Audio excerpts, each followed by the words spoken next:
hay muchos virus que están dando estos cuadros de diarrea. Históricamente siempre es una época donde se presentan esto.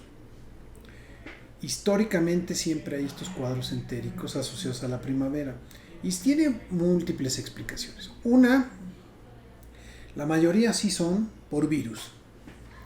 Hay virus como enterovirus, ecovirus, ¿sí? Y otros virus más que están causando estos cuadros. Son virus que llegan por vía respiratoria. Son virus que me los pasan como si fuera un catarrito, como un estornudo, hablando con una persona y que salpica estas gotitas de flush en la saliva, que están suspendidas en el aire y yo las respiro. Entonces llegan con mucha facilidad a mi vía respiratoria, se alojan ahí, se reproducen y lo que hacen es que van al tracto gastrointestinal. Ahí es donde empiezan a hacer sus mayores estragos, ahí es donde se manifiestan. Los primeros días son de viremia, es decir, donde el virus empieza a reproducir en la sangre, en las células, y empieza a liberar millones de partículas virales que van a terminar afectando toda la vía gastrointestinal. Bueno, entonces, les repito, la causa es viral. Pero ahí les va la otra cara de la moneda, que no me ha tocado, por cierto, pero que también debemos de saber. Hay diarreas que son bacterianas, es cierto. ¿Y cómo las podemos reconocer? Bueno, supongamos este mismo cuadro con fiebre, malestar, la náusea, el vómito, todo esto, ¿sí? Los pacientes suelen ser mucho más y suelen sentirse mucho peor. El ataque al estado general es mucho más fuerte, están más afectados por las toxinas bacterianas. El hecho de que exista, que hay mucho calor, ¿no? Que la temperatura ambiental esté tan alta, hace posible que los alimentos se descompongan con mucha facilidad y entonces, pues esto es el medio ideal para que crezcan las bacterias. Hay bacterias que son entéricas, hay bacterias que están pues, en las heces fecales. ¿Y qué creen? La mayoría es porque no nos lavamos bien las manos. Entonces vamos al puesto de tacos y el taquero pues no se lava las manos, va al baño, ¿no? Que esa es la vía más común de contaminación. ¿Qué otras vías de contaminación? Pues ¿qué creen? A nosotros que nos encantan los tacos, las salsas están llenas de bacterias. Son medios de cultivo ideales para las bacterias. ¿Por qué? Porque están ahí al aire libre, porque no requieren gran refrigeración, porque se reciclan y se usan durante varios días y ahí crecen muchas bacterias, ¿no? Entonces, si yo tuviera que decir que después de ir a comer un puesto de tacos, ¿qué fue lo que me cayó mal? Mucha gente va a pensar que fue la carne, pero la carne venía refrigerada, espero. La carne fue sometida a un proceso de cocción, entonces ahí se mueren muchas bacterias. Y en cambio las salsas ya no. Y entonces en estudios que han hecho, las salsas es donde están las bacterias, ¿no? ¿Qué otro alimento tiene este problema? Pues el pescado, los mariscos, ¿no? Con mucha facilidad bajo esta temporada de calor, de sol, se descomponen, crecen bacterias en estos tejidos que están en franca descomposición y pues ahí sí, es con mucha facilidad que uno tenga un cuadro de gastroenteritis. Los cuadros de diarrea por bacterias sí requieren un antibiótico, ¿no? ¿Cómo nos damos cuenta los médicos o cómo sospechamos de un paciente que tiene un cuadro de diarrea bacteriana? Repito, un ataque importante al estado general, o sea, están muy mal, se ven mal, se sienten mal, están con una cara muy tóxica. Uh-huh. Esto un médico lo va, pues con la experiencia va notando, va teniendo conocimiento pleno de esto. Las fiebres son importantes, aunque no son muy altas, ¿no? Pero se mantiene febril. Las evacuaciones. Aquí hay una clave importante. Normalmente las evacuaciones que son por bacterias son evacuaciones disentéricas, ¿no? La disentería fue un término que se acuñó hace muchos años y que no es nada más que evacuaciones con moco y con sangre. Esa es la disentería. Entonces antes era muy común por la cultura que no teníamos de la limpieza de manos. Estoy hablando de hace muchas décadas, ¿no? Pero bueno, entonces un paciente que tiene disentería, o sea, evacuaciones con moco y con sangre, es un paciente que casi seguro tiene una bacteria que le está causando la diarrea. Las bacterias más agresivas, ¿no?, les causan problemas donde la pared del intestino la están lastimando, la están dañando, le están generando una inflamación y pueden generar hasta un hoyo, digamos, ¿no?, por decirlo de manera muy coloquial, muy sencilla. Están atacando la pared bacteriana. Entonces, al dañar esa pared, el intestino sangra. El intestino trata de protegerse produciendo más moco, ¿no?, porque todas las paredes del intestino están cubiertas con una capa mucosa. Esa capa mucosa evita que las bacterias se peguen a la pared directamente del intestino y la dañen. Pero cuando la inflamación es importante y cuando hay muchas bacterias, este fin no se lleva a cabo. Entonces, cuidado, cuando un paciente tiene moco y sangre en las evacuaciones, hay que tener un cuidado mucho más importante, hay que tener atención especial y hay que darle un antibiótico a ese paciente, casi 100% seguro, ¿no? Necesita una valoración médica y necesitamos estar vigilando a ese paciente su evolución. Entonces, vean cómo son diferentes los cuadros de un cuadro producido por un virus a un cuadro producido por una bacteria. Por regla, más del 90% de las diarreas van a ser producidas por un virus. ¿Ok?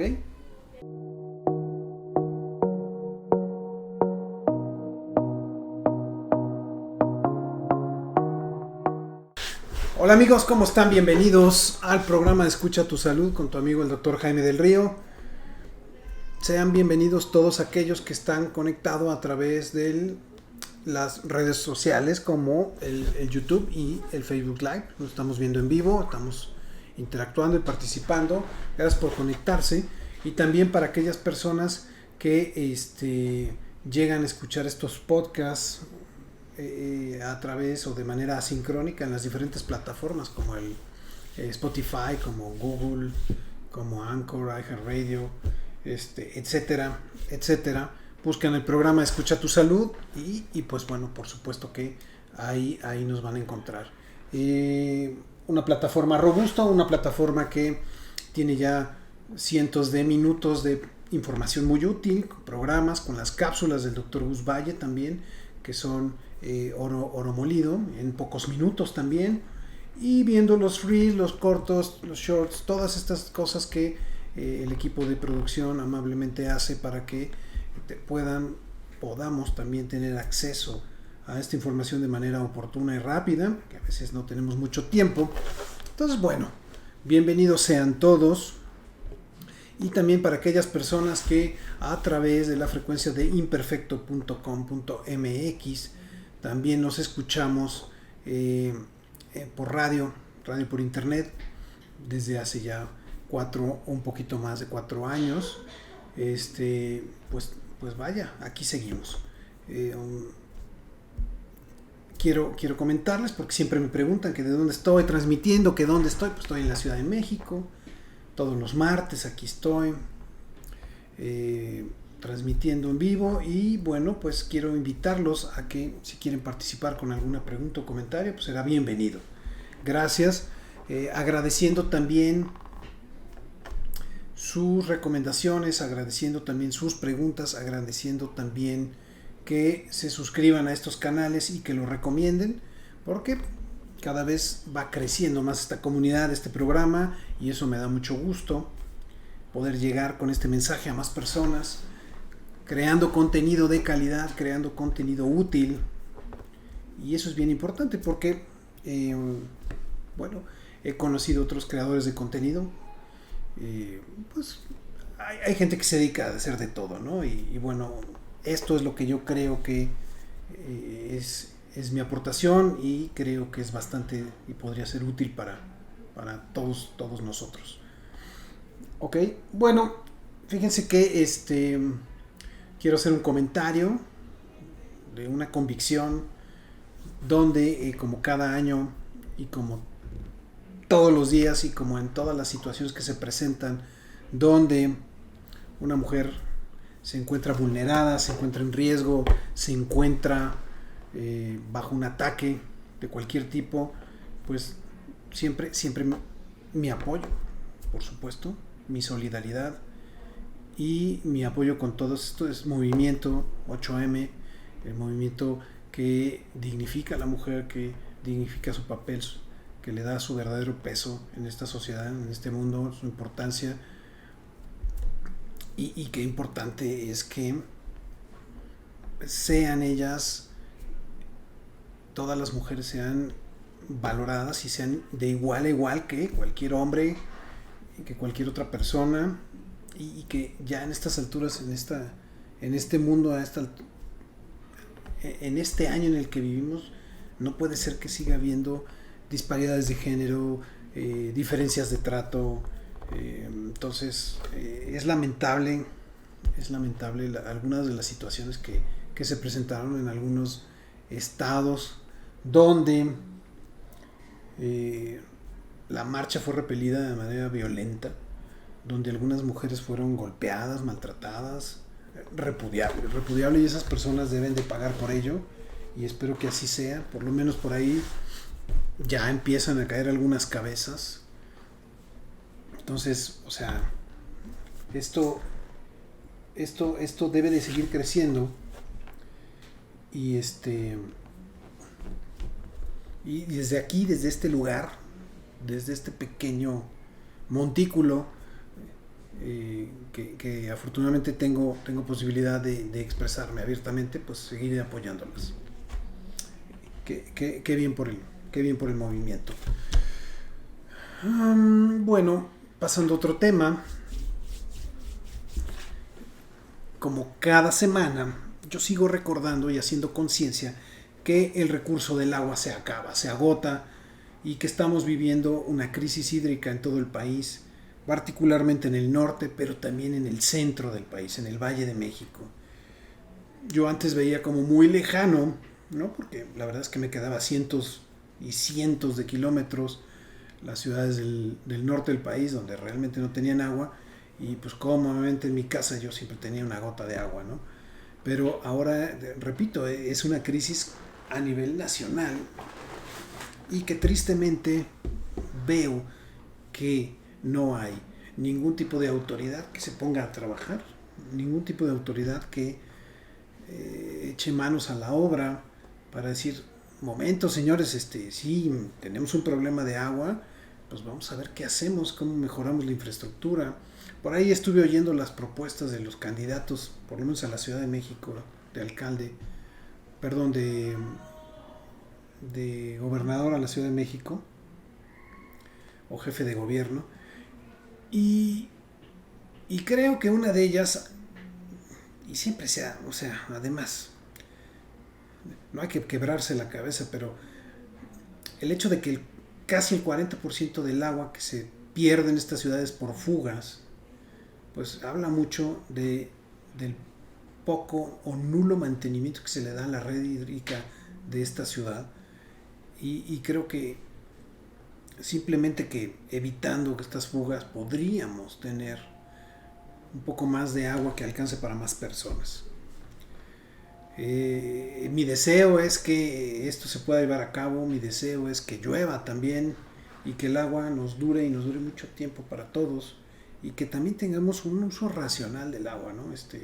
El otro día platicaba con algunas personas que viven en el Estado de México, en la zona que colinda con el norte de la Ciudad de México, en colonias de estas del área conurbada, donde nunca habían tenido como estos problemas de agua, pero hace algunos años se las empezaron a racionalizar. 2 veces por semana llega el agua. Claro, estas personas pues construyeron sus cisternas, construyeron sus depósitos de agua, porque ellos no tienen como esta, o tienen más bien esta posibilidad, y entonces de alguna manera compensan ellos el hecho de que el agua no llegue todos los días, pero habrá lugares donde las personas no pueden hacer esto por espacio, por dinero o por múltiples razones, y entonces viven de lo que llega y de lo que juntan en unas cubetas. Entonces es lamentable, ¿no? Todos ellos, por cierto, utilizan una cubeta de agua cuando se van a bañar, y el agua que no cae caliente la reutilizan, esa agua fría que sale antes de que llegue el agua caliente. Es un hecho que se tira y se desperdicia una gran cantidad de agua en ese sentido. Aquellas personas que todavía acostumbran a lavar el patio con manguera o con pues a manguerazos, ¿no? Como decíamos, literalmente, coloquialmente. Entonces es increíble, ¿no? Es increíble, y tenemos que cambiar porque tenemos que generar una nueva cultura del uso y del aprovechamiento racional de los recursos naturales. Bueno, hoy les tengo dos temas muy buenos. Vamos a platicar de dos cosas súper buenas, ¿no? Una, ¿qué es lo que he estado viendo en estos días en el día a día, en la atención a mis pacientes, ¿no? Particularmente en las últimas semanas han sido durísimos los cuadros de gastroenteritis. La gastroenteritis es la inflamación del estómago y el intestino, que se traduce en ¿qué? Náusea, vómito y diarrea. Entonces, vamos a hablar mucho de eso, qué está pasando, por qué está dando, cómo se trata.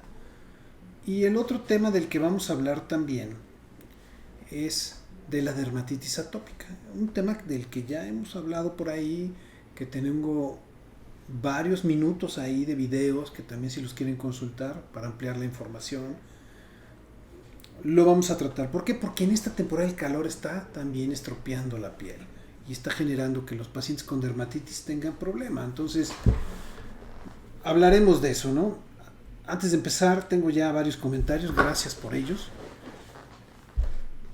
Manuel dice que le gusta mucho el programa y que tiene su piel inflamada, que qué puede hacer. Pues Manuel, así rápidamente los primeros consejos que te puedo dar es: protégete del sol, usa una crema lubricante, un jabón amigable, no talles tu piel, no te bañes con agua caliente, no uses el estropajo, el zacate o lo que sea. Y definitivamente hay que ver qué tiene la piel y por qué está pasando esto, ¿no? Porque vaya, pueden ser múltiples causas, ¿no? Con la información que me das, pues no podría yo comprometerme más para darte un mejor consejo. Me mandan otro comentario que quieren hablar de dengue aquí. Dicen, ¿me puede hablar de dengue? Es que aquí, por mi zona en Mérida, hay un brote de casos y fumigo, pero salen por todos lados y me da miedo que me piquen porque me pongo súper mal. Le mando saludos, Esperanza. Gracias, Esperanza. Pues vamos a platicar de dengue también. Hemos hablado un poquito en otros programas.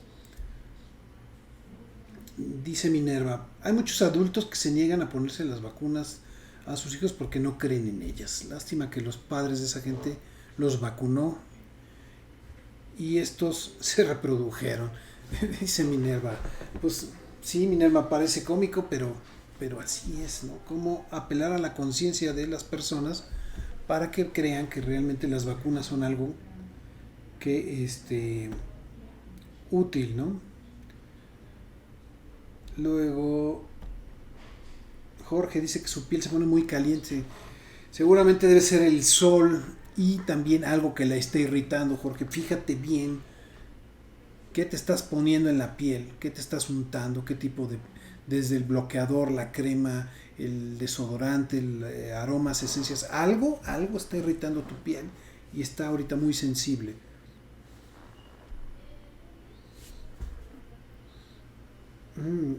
Subimos también, bueno, algunos cortos de videos sobre huevo, alergia a huevo, para que los busquen. Y Marco Antonio me manda esta pregunta, dice, tengo 33 años, estoy debutando con alergia a huevo.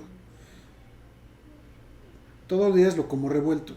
Los síntomas son problemas de ruido en el estómago, retortijón, diarrea, inflamación, eructos. A boca con olor desagradable. Y bueno, creo, Marco, que realmente, como lo has dicho, te has autodiagnosticado y tienes una alergia al huevo, definitivamente. ¿Por qué empezó ahorita? No hay un motivo, no hay un porqué. Pero sí te recomiendo que lo dejes de consumir, ¿sí? Por lo menos un año. Si estás sintomático todavía después de una semana, ven a consulta, ve que te ayuden a desinflamar el intestino y que se planee una confirmación del diagnóstico, porque si de ser así como yo creo, pues vamos a tener que suspender el alimento al menos un año o más. Entonces sí es importante recibir esa atención por parte de un profesional. Bueno, José Navarro dice, agradecido doctor por su contenido, muy útil. Gracias, José. Muchas gracias, gracias por estos comentarios. Soledad dice que qué importante información, muchas gracias, Soledad.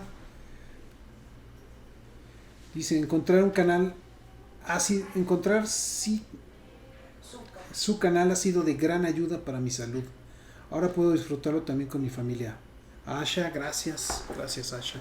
No saben qué gusto me da escuchar que valoren el contenido y les sea de utilidad, ¿no? Porque realmente a veces uno piensa que luego está creando contenido que no tiene mucho impacto, ¿no? Que no le sirve a nadie, pero con alguien, con una persona que tome algo de aquí y sea útil para ella, con eso es suficiente, con eso me basta.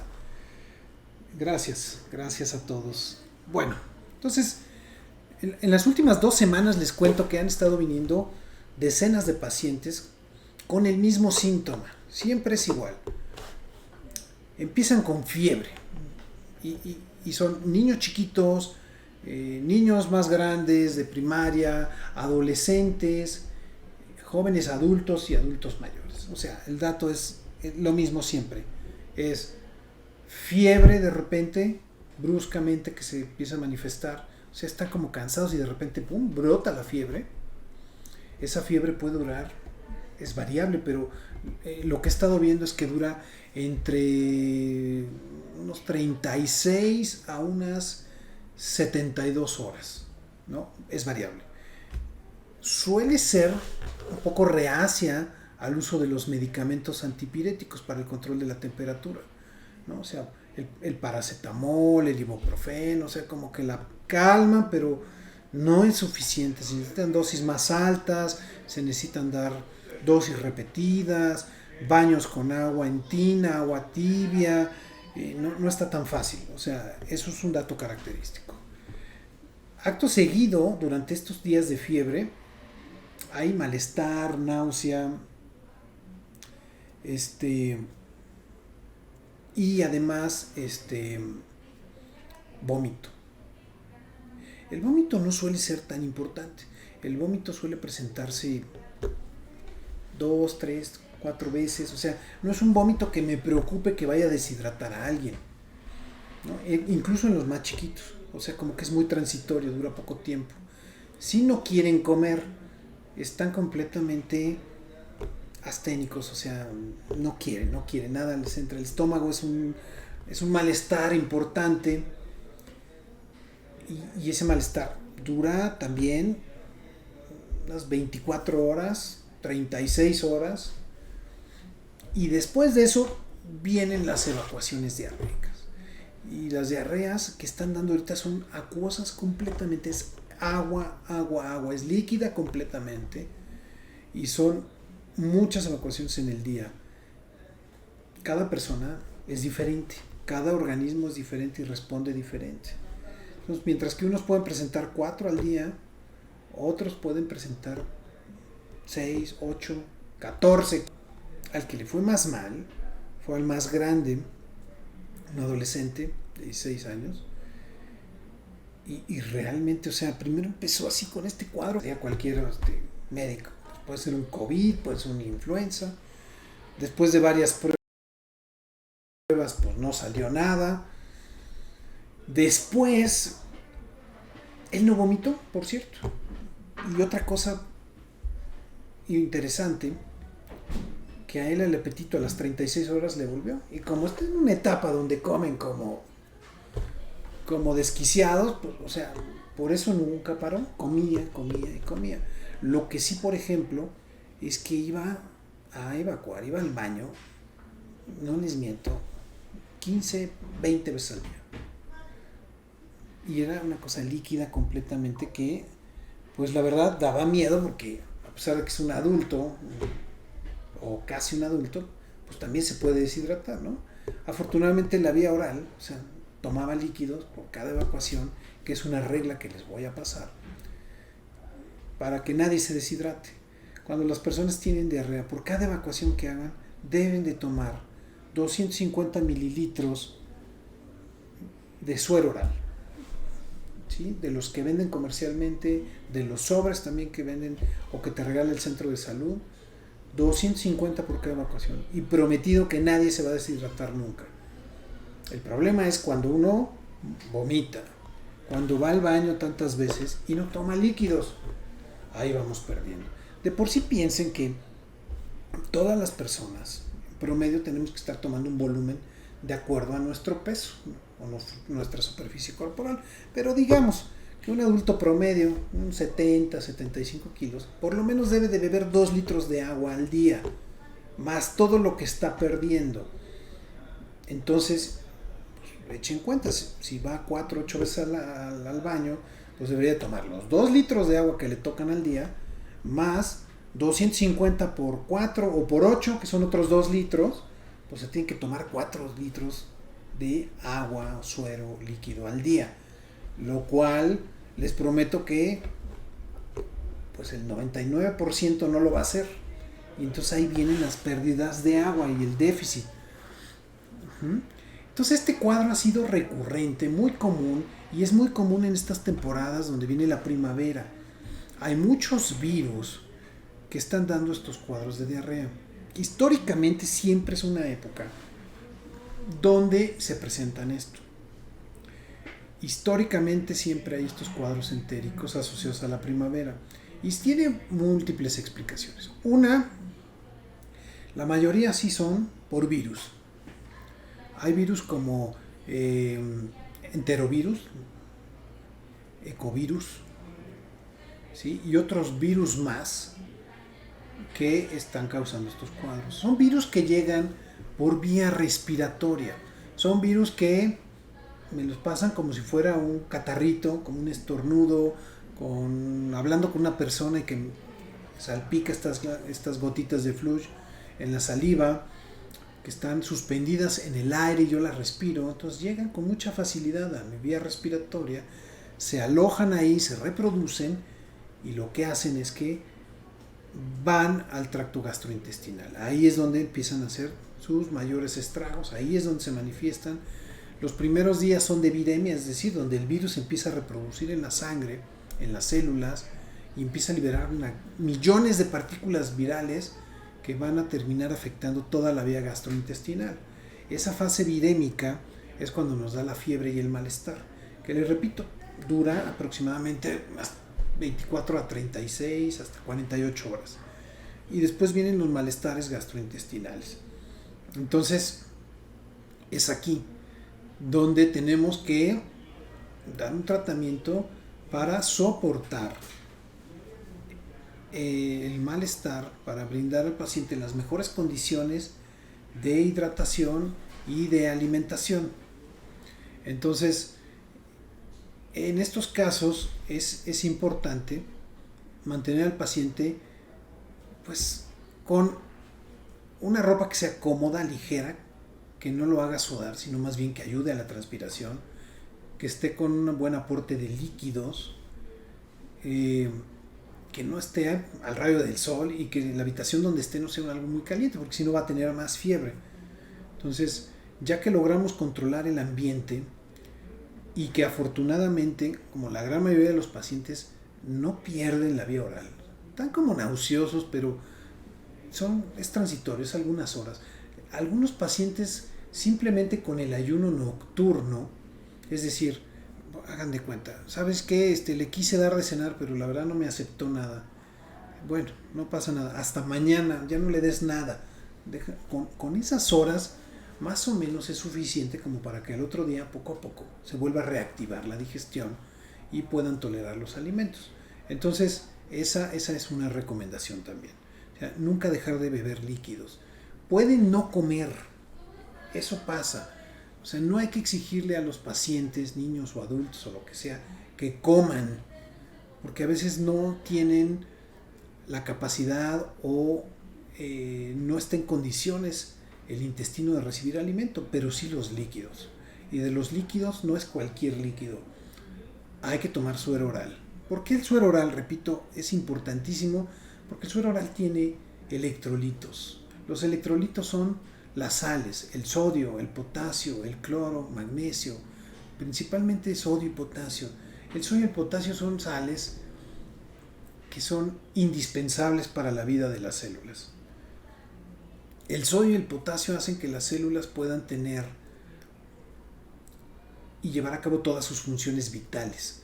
El sodio y el potasio hacen que las células puedan vivir.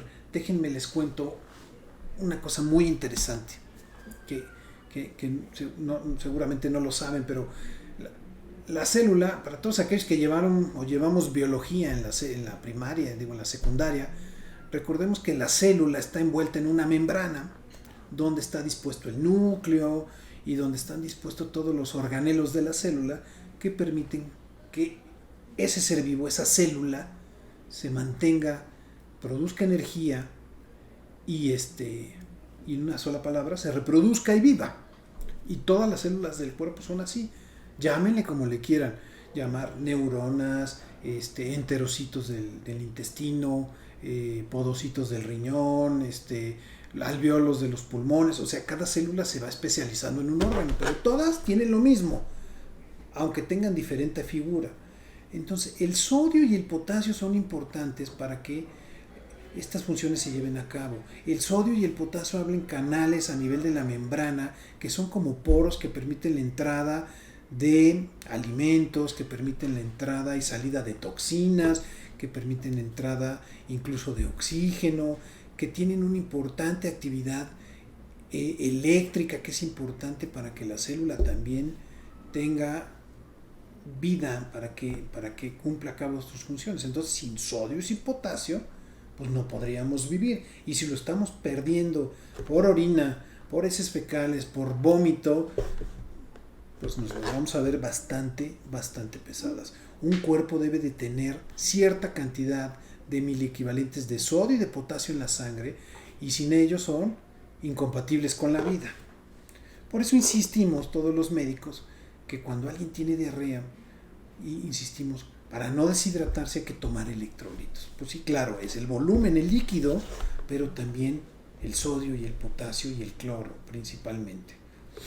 Bueno, entonces el cuadro en el 99% va a tener este curso, va a ser benigno, no va a requerir antibióticos, la verdad, aunque esté la fiebre en 39.9, por favor, no se desesperen, por favor, aguanten un poco.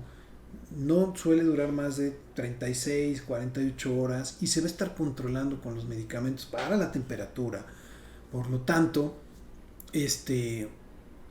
tengan paciencia. O sea, de lo que sí se tienen que preocupar es de la hidratación, de los líquidos.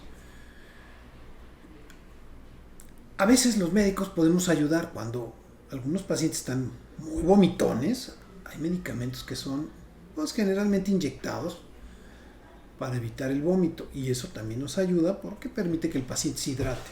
Siempre la mejor vía de hidratación va a ser la vía oral, pero cuando no es posible, entonces vamos a recurrir a la vía intravenosa. Pero hablar del manejo intravenoso de un paciente que está deshidratando es hablar del manejo de un paciente que tiene que estar hospitalizado, y hay planes muy efectivos para recuperación de líquidos, pero ya de manera intravenosa, porque se pueden poner soluciones con estos electrolitos, ¿sí?, directamente en las venas a chorro, y el paciente pues se recupera, por supuesto, pero no es lo que queremos, porque esto se debe de manejar idealmente en casa, ¿no? Entrar a un hospital tiene riesgos de infecciones, riesgos de muchas cosas, Entonces no es lo ideal. Aquel paciente que dice, ay, me siento súper mal, llévame al hospital, pues realmente no sabe de lo que habla, ¿no? O sea, para todos aquellos que han pisado un hospital y saben de las complicaciones que hay, y saben del tipo de pacientes que hay en los hospitales y el tipo de bichos que hay en los hospitales, porque, ¿qué creen? No son los mismos bichos que están afuera en la calle, en la banqueta, digamos, que los bichos que vamos a encontrar dentro de una sala de terapia intensiva o en urgencias o en hospitalización. Los bichos de hospitales, yo les digo que son dinosaurios, porque son bichos raros, viejos, feos, resistentes a los medicamentos. No creo que nadie quiera pescarse un bicho de esos, ¿ok? Y si cree que además el hospital va a ir de paseo y las enfermeras y los médicos los van a tratar como si estuvieran en un hotel, pues también están equivocados. Por eso no vayan al hospital si no es necesario, ¿ok? Bueno, entonces, les repito, la causa es viral. Pero ahí les va la otra cara de la moneda, que no me ha tocado, por cierto, pero que también debemos de saber. Hay diarreas que son bacterianas, es cierto. ¿Y cómo las podemos reconocer? Bueno, supongamos este mismo cuadro con fiebre, malestar, la náusea, el vómito, todo esto, ¿sí? Los pacientes suelen ser mucho más y suelen sentirse mucho peor. El ataque al estado general es mucho más fuerte, están más afectados por las toxinas bacterianas. El hecho de que exista, que hay mucho calor, ¿no? Que la temperatura ambiental esté tan alta, hace posible que los alimentos se descompongan con mucha facilidad y entonces, pues este es el medio ideal para que crezcan las bacterias. Hay bacterias que son entéricas, hay bacterias que están pues, en las heces fecales. ¿Y qué creen? La mayoría es porque no nos lavamos bien las manos. Entonces vamos al puesto de tacos y el taquero pues no se lava las manos, va al baño, ¿no? Que esa es la vía más común de contaminación. ¿Qué otras vías de contaminación? Pues ¿qué creen? A nosotros que nos encantan los tacos, las salsas están llenas de bacterias. Son medios de cultivo ideales para las bacterias. ¿Por qué? Porque están ahí al aire libre, porque no requieren gran refrigeración, porque se reciclan y se usan durante varios días y ahí crecen muchas bacterias, ¿no? Entonces, si yo tuviera que decir que después de ir a comer un puesto de tacos, ¿qué fue lo que me cayó mal? Mucha gente va a pensar que fue la carne, pero la carne venía refrigerada, espero. La carne fue sometida a un proceso de cocción, entonces ahí se mueren muchas bacterias. Y en cambio las salsas ya no. Y entonces en estudios que han hecho, las salsas es donde están las bacterias, ¿no? ¿Qué otro alimento tiene este problema? Pues el pescado, los mariscos, ¿no? Con mucha facilidad bajo esta temporada de calor, de sol, se descomponen, crecen bacterias en estos tejidos, están en franca descomposición y pues ahí sí, es con mucha facilidad que uno tenga un cuadro de gastroenteritis. Los cuadros de diarrea por bacterias sí requieren un antibiótico, ¿no? ¿Cómo nos damos cuenta los médicos o cómo sospechamos de un paciente que tiene un cuadro de diarrea bacteriana? Repito, un ataque importante al estado general, o sea, están muy mal, se ven mal, se sienten mal, están con una cara muy tóxica.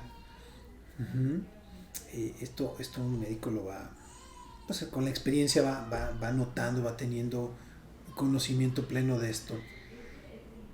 Las fiebres son importantes, aunque no son muy altas, ¿no? Pero se mantiene febril. Las evacuaciones. Aquí hay una clave importante.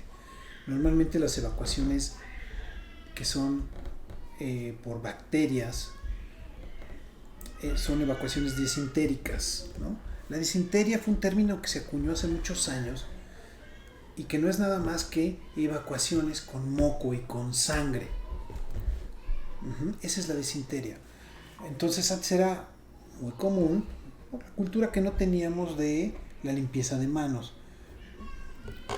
Estoy hablando de hace muchas décadas, ¿no?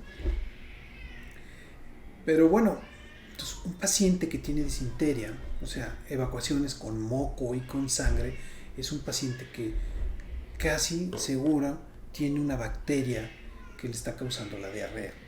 Las bacterias más agresivas, ¿no?, les causan problemas donde la pared del intestino la están lastimando, la están dañando, le están generando una inflamación y pueden generar hasta un hoyo, digamos, ¿no?, por decirlo de manera muy coloquial, muy sencilla.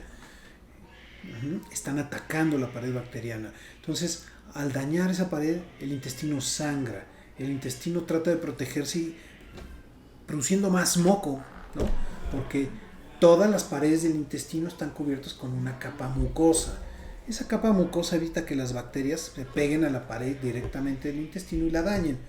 Pero cuando la inflamación es importante y cuando hay muchas bacterias, este fin no se lleva a cabo.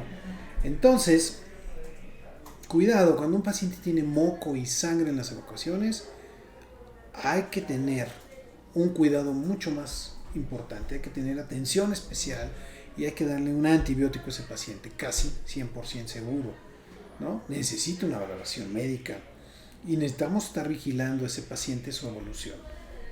Entonces, vean cómo son diferentes los cuadros de un cuadro producido por un virus a un cuadro producido por una bacteria.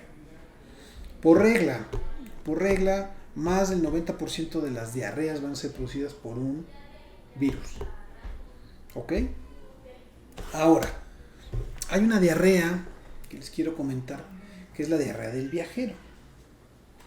Esa diarrea se presenta en las personas que migran o que van de vacaciones a otro país y donde empiezan a comer pues, los alimentos que son nativos de esa zona y se enfrentan. Por ejemplo, es muy común que la gente que viene a este país pues de repente nunca había comido chile, ¿no?, y empieza a consumir productos picantes, ¿no? Se enfrenta también a algunos tipos de alimentos nuevos, al tipo de guisantes, al tipo de condimentos y grasas también. Entonces, muchas veces esto es el cambio es muy drástico, ¿no? Sobre todo aquellas personas que no han venido nunca aquí o a otros países y generan un cuadro de diarrea también que es bastante importante, bastante activo. Suelen además tener y pescarse o contaminarse con las bacterias que son también endémicas de esta zona y presentan cuadros con diarrea y con fiebre y malestar muy parecidos a lo que había dicho, a un cuadro de diarrea bacteriana. Entonces, esta diarrea en los viajeros es muy común, ¿no? Entonces, también hay que estar pendiente de este grupo de personas que viaja de un lugar a otro. Incluso puede ser dentro del mismo país, pero del norte al sur, ¿no?, que también hay una gran diversidad de alimentos, sobre todo en países grandes. ¿De acuerdo? Entonces, bueno, estén pendientes con la diarrea, estén pendientes con la hidratación, estén pendientes con el control de la fiebre, el vómito, y van a ver que les va a ir bastante bien. Déjenme ver qué tenemos por aquí. Tenemos muchos comentarios, qué bueno. Gracias, vamos a ver, aquí me quedé. Dice Cristina, mi hijo de 7 años tiene ganglios inflamados en ingle del lado derecho. Nos dijeron que no es apéndice, riñones ni hígado. ¿Cuál puede ser la causa? Una simple infección. Los ganglios son la puerta de entrada, ¿no? Son las aduanas de los virus y de las bacterias. Entonces, cuando alguien está sometido de manera constante a infecciones recurrentes, se inflaman todos los ganglios. Tenemos ganglios en el cuello, en las axilas, en las ingles, ganglios internos que no se ven, pero tenemos una red de circulación ganglionar tan compleja como el sistema circulatorio. Entonces, cuando se inflan los ganglios que están más superficiales, primero lo más común que hay que pensar es que se trata de un cuadro, de una infección que me generó este crecimiento ganglionar. Y entonces hay que pedirle ayuda a un médico para ver si requiere un tratamiento con antibióticos, si requiere un tratamiento con antiinflamatorio o si definitivamente hay que medir si el ganglio tiene ciertas características que amerite que necesite biopsiar ese ganglio, porque también los ganglios nos avisan también de crecimientos anormales celulares. Y eso puede ser un hallazgo importante para una enfermedad pues crónica o una enfermedad que pudiera ser maligna, ¿no? Entonces, sin el afán de espantar, son el abanico de posibilidades que hay que estar pendientes. Cada uno de estos ganglios tiene características especiales, ¿no? No es lo mismo un ganglio que es el de una infección, que el ganglio que es el de un linfoma, por ejemplo, o el ganglio que es a lo mejor por la edad. ¿A esto a qué me refiero?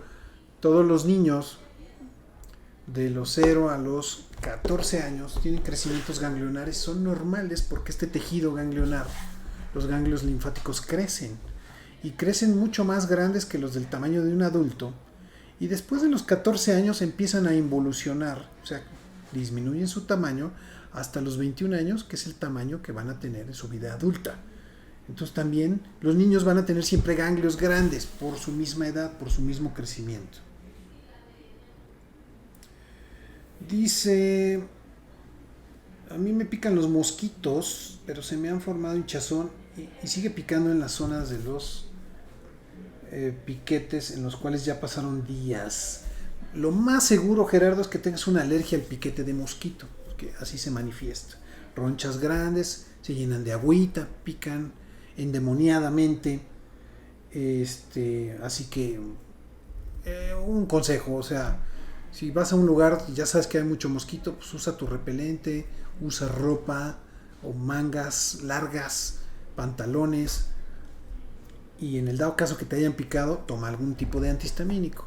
Pero si a pesar de eso es insuficiente, por favor, ve con un alergólogo que te va a dar una solución que va a hacer que esto ya no se esté presentando. Hay vacunas, hay muchas cosas.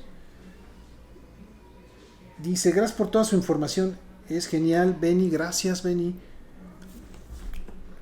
Dice Saúl, agradecido doctor, gracias por su contenido muy útil, muchas gracias, Saúl. A ver, dice, doctor, ¿y eso de la diarrea en niños pequeños también sirve darle suero? Juana, por supuesto. Al que más hay que darle suero es a los niños chiquitos. Ellos son los que se deshidratan con mucha facilidad. Así que, de todos, el que más debe recibir suero es el bebé, los chiquitos. Y olvídense de preparar sueros con manzanita y tehuacán, que en algún tiempo no sé por qué a alguien se le ocurrió que eso podría ser un suero, pero no tiene los suficientes electrolitos, no tiene la suficiente glucosa, no tiene la osmolaridad necesaria para hidratar a alguien. Ojo, aquellos que quieren restituir con jugos de estos concentrados que tienen una gran cantidad de azúcar, al contrario, lo único que van a hacer es que van a perpetuar la diarrea por el alto contenido de azúcar que están tomando. Doctor, ¿no hace daño tomar tanta agua? Y más si tengo retención de líquidos. Saludo, Juanita Cruz. Juanita, a ver, el agua no es mala, nunca va a ser mala, primero. Segundo lugar, si está reteniendo líquidos, habrá que pensar por qué. Es un problema renal, es un problema de circulación. Entonces, si necesito que el médico te vea. O sea, la solución no es dejar de tomar agua, la solución es buscar por qué estás reteniendo líquidos. Es un problema de presión también, presión arterial. Entonces, Juanita, por favor, búscate ayuda. Doctor, dice, también nos dijeron en biología en la primaria, nos dieron biología en la primaria, pero ya ni nos acordamos, jaja. Ya soy fan, Cristina, gracias. Yo no me acuerdo que me hayan dado, Cristina, biología en la primaria, pero creo que ahora ya les dan. Entonces, pues los tiempos cambian, ¿no? Qué bueno que desde cada vez más temprano les dan mejores materias. Doctor, ¿qué opina del Gatorade? ¿Sí funciona para recuperar electrolitos? Saludos, Susana. Susana, sí tiene un número de electrolitos bajo, ¿no? Se los voy a poner en esta perspectiva. Un suero debe tener 90 mil equivalentes de sodio. El Gatorade tiene 30, entonces tiene 3 veces menos. Pero bueno, de eso a no tomar nada o tomar agua simple, pues es mejor, aunque tiene mucha azúcar y eso no es bueno. Dice Esperanza, gracias por hablar del Día de la Mujer. Como siempre lo he dicho, Somos complemento y no competencia. Ya soy fan, doctor Esperanza. Gracias, Esperanza. Detrás y al lado y enfrente siempre hay una compañera, alguien que es una mujer, y yo creo que sin una mujer un hombre no está, ni estaría donde está. Y al revés. O sea, ¿somos complementos? Sí, por supuesto. Dice, híjole doctor, es que ahí está el sazón. Dice, es broma, pero en verdad comemos y no sabemos el peligro. No hay como comer en casa. Saludos, ya soy su seguidor Antonio, gracias. Sí, yo sé que la comida mugrosa, grasosa, se disfruta mucho, pero no es la más sana. Dice, doctor, ¿por qué da fiebre al tener diarrea? ¿Es por la infección? Saludos, excelente programa, Fer. Efectivamente, la fiebre viene porque cuando los virus se están reproduciendo, o las bacterias, generan unas reacciones químicas en el cuerpo. O sea, el cuerpo detecta, el sistema inmune, el organismo, que hay un bicho que está creciendo ahí que no debería.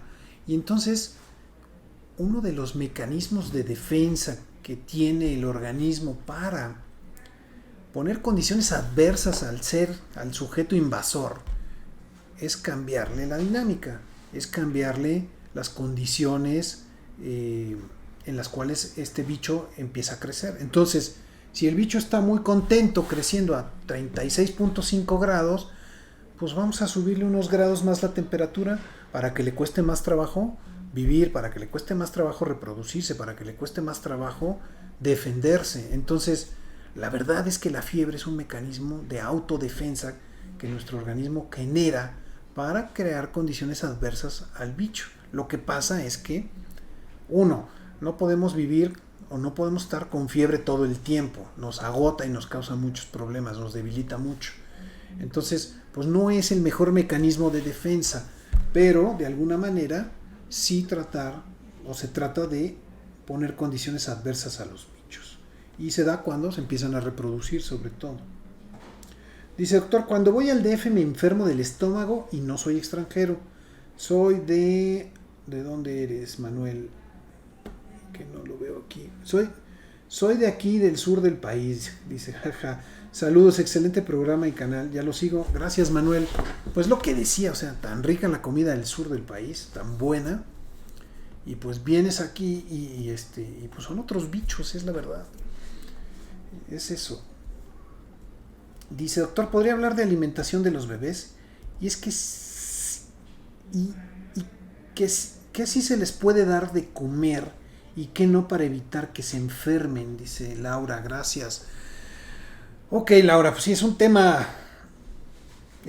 largo, es un tema que nos va a llevar muchos minutos, pero déjame decirte algo. A ver, los bebés chiquitos es muy importante que reciban pecho, seno materno. Eso les va a producir y les va a dar muchos anticuerpos, muchas defensas para que tengan cuadros de diarrea y se defiendan, ¿no? Eso es bien importante. 2, los bebés no necesitan consumir otra cosa más que el seno materno, la leche materna en los primeros meses de la vida.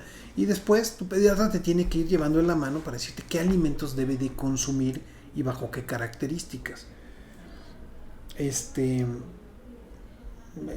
Vamos a dejarlo ahí, Laura, porque sin duda es un tema que da para horas de plática, pero lo vamos a poner aquí en el tintero. Doctor, ¿el sol puede causar problemas en la piel o problemas de estómago? Es que cuando estoy en el sol de la Ciudad de México me salen ronchas, pero solo me pasa aquí. En Vallarta o en algún otro lado no. ¿Por qué, Mauricio? Buena pregunta, Mauricio. Creo que tiene mucho que ver con varios factores ambientales, contaminación. Creo que tiene que ver también con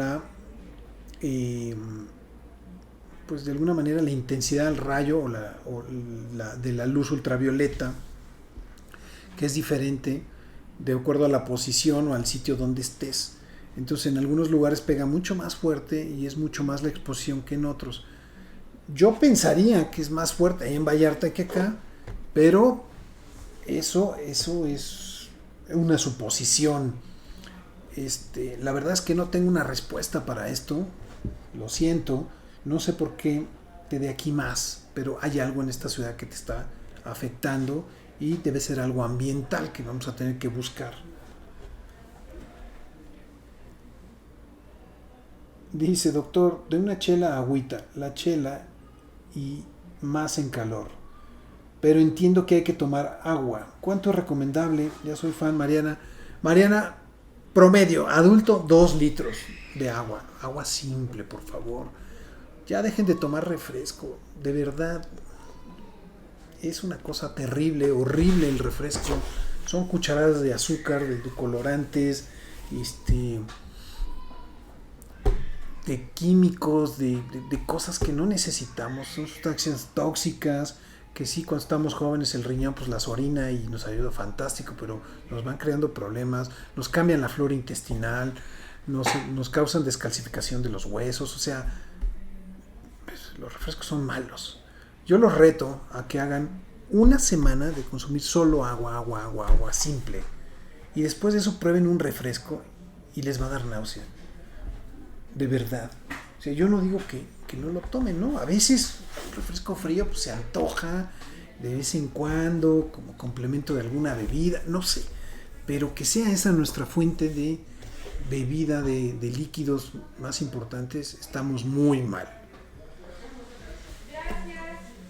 Mimi Villalpando dice, gracias doctor, nos ayuda mucho. Gracias Mimi. Wow, gracias por su participación. Cuántas preguntas, la verdad, les agradezco. Hablamos solo de la gastroenteritis, pero creo que esto y con sus otras preguntas del contenido del canal, pues creo que cubrimos bastante bien el tiempo. Repito, gracias. Nos vemos la próxima semana. Vamos a estar buscando temas de qué hablar, como el que nos faltó, de la dermatitis atópica.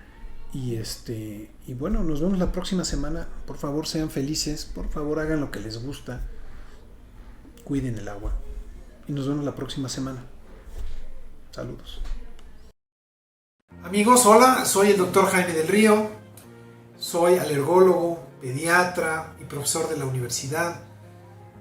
Quiero invitarte a que sintonices cada martes a las 5 de la tarde mi programa Escucha tu Salud. El programa, mira, lo vas a encontrar en diferentes plataformas. Por radio, www.imperfecto.com.mx, modalidad radio. En Facebook Live, @alergiapolanco-lomas. En YouTube, Dr. Jaime del Río. Y los podcasts que están disponibles en Spotify, en Google Podcast y en Anchor. El nombre es